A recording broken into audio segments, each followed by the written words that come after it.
Jude Bellingham is actually him. Let's talk about it.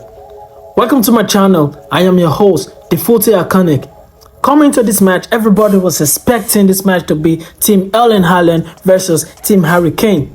But both players were in lockdown. They were both isolated. We know that they are the most deadliest strikers we have in today's time.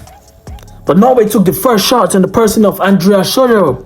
Things were actually going the way of Norway. Things were actually going Norway's way. Things were actually going in favor of Norway for some minutes. Norway even had a chance to double the lead in a 2v1 situation. Soloth had the chance to lay a pass to Erling Haaland. I know he'd be beating himself today for years to come, thinking, why didn't he lay that pass? What would have happened? Not saying that if he had laid the pass for Erling Haaland, who had a 90% chance of scoring the goal, they would have ended up winning the match. But it's going to be a tough situation to see England, if they have done so in taking the lead in the 43rd minute. England would have had a hard time climbing the ladder. They'll be expected to score 3 goals in order to win the match. That's making sure they don't concede any goal while at it. But that wasn't the case. And few minutes later, in the 45th minute, probably the last attack of the match, England who had a chance, which they actually utilized. Gordon had a chance, but most players not want to put him as a scapegoat, because on a good day he's a very good player, would actually try to take on that man and might end up losing with chances. But Gordon laid the ball down for Jude Bellingham. Jude Bellingham, in most players in this situation, would probably try to recycle the ball or try a first time shot, but Jude Bellingham took on his players and take the shot with his left foot. 1-1, first half, draw. There were little controversies in this game, unlike other games we've seen, probably the the Argentina game. And Norway was actually the underdogs of this game. But the way they played, you ain't actually consider the underdogs. They actually took out big names like Brazil.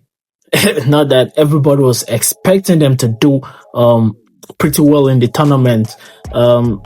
We're even shocked not to see players like Dani Alves or Ricardo Kaká in the roster list. Come on, Brazil. Anywho, Norway had a disallowed goal after Erling Haaland shoved Anderson.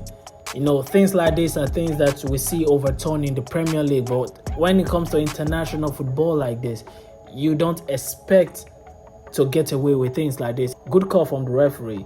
And the other controversy, I might say, but not really, was the clearance after that lead towards the goal, and it came in contact with the spider cam and changed direction. The Norwegian player was trying to call for a restart of the ball or a dead ball, but minutes later that same ball got in the position of Morgan Rogers, who took a shot and had a rebound, and you guess it, the Bellingham was there, and 2-1, and that was a wrap. But we actually should give Norway flowers. They actually took England into this match to extra time, went toe-to-toe with them. At some certain time, it looked like it was going their way. At some certain time, it looked like it was going England's way. I saw myself rooting for both teams. I was actually neutral in this game, but I often see myself in this World Cup supporting the smaller teams, like the underdogs, than the big dogs in the tournament. And I guess it is what it is. Nice game from Norway. They actually did a very, very good job. But I guess it's the end of the road. Better luck next time, I guess. The other match we had was Argentina-Switzerland. Like everybody was expecting Argentina to have an easy match with this, dunking on Switzerland. With Switzerland and Norway being knocked out of the World Cup, the semi-final, we have England versus Argentina. And this is not actually this is a fixture that we've seen most times. It's actually a bloodbath. We see heated brawls with David Beckham and Simone. David Beckham having a red card, and we've seen the hand of God Maradona. That was a controversy. And maybe we could see the hand of God Maradona 2.0 on Lionel Messi. I mean, come on. I mean, with the controversies going on, that's most likely going to happen. And the next match we have in the semi-final is France-Spain. Well, France looks like the big dogs in this game, but Lamine Yamal is saying something different. I mean, bro is talking the talk. Maybe he's been saving all his energy just for this match. We'll see. I mean, he said France should be the one fearing them. And okay. Oh, God. Don't let Moreno in. I mean, don't let Moreno in.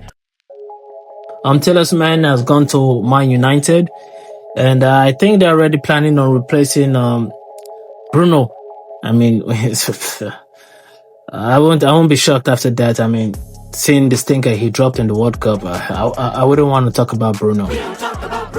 Speaking of United, Newcastle United, it's not in news now that Liverpool bought Victor Munoz, but it was actually looking like he was actually going to Newcastle till Liverpool hijacked the deal from Newcastle, and that's something we haven't seen before.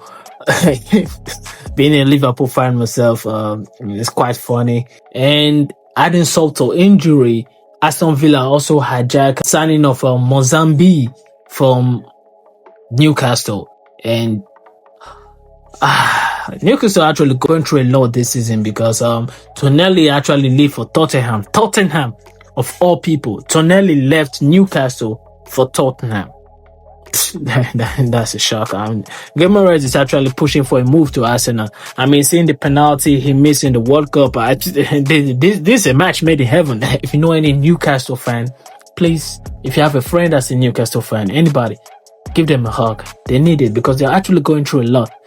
And I won't be shocked if Liverpool come from Dambon. I won't be shocked. Like, seriously, give them a hug. Give them a hug. And Digne has returned to PSG. It was about time. And PSG, I know you have a lot of players. Please sell Bakula to us.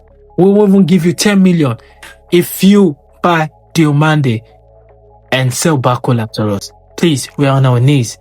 And coming to the last news we have here, Agent 49 in Chelsea is on sales. It's been auctioned out for the sale of 50 million. Let me tell you what, I wouldn't even pay 20 million naira. 20 million naira for Agent 49 coming to Enyimba in Nigeria. Alright, like, overrated as fuck in my opinion. Bro should be looking to the Saudi leagues because I don't see any European team going to buy him for 50 mil. Bro should be sold for 10 mils. And that's it for today. Please don't forget to subscribe, like, comment, hype the video, share the video to your brother, your auntie, your uncle, your mom, your dad, your niece, nephew, even your co-worker that you don't talk to. Share it because I'm a growing channel. And if you do this, I'll be able to grow and make more videos for you. Thank you very much. Bye.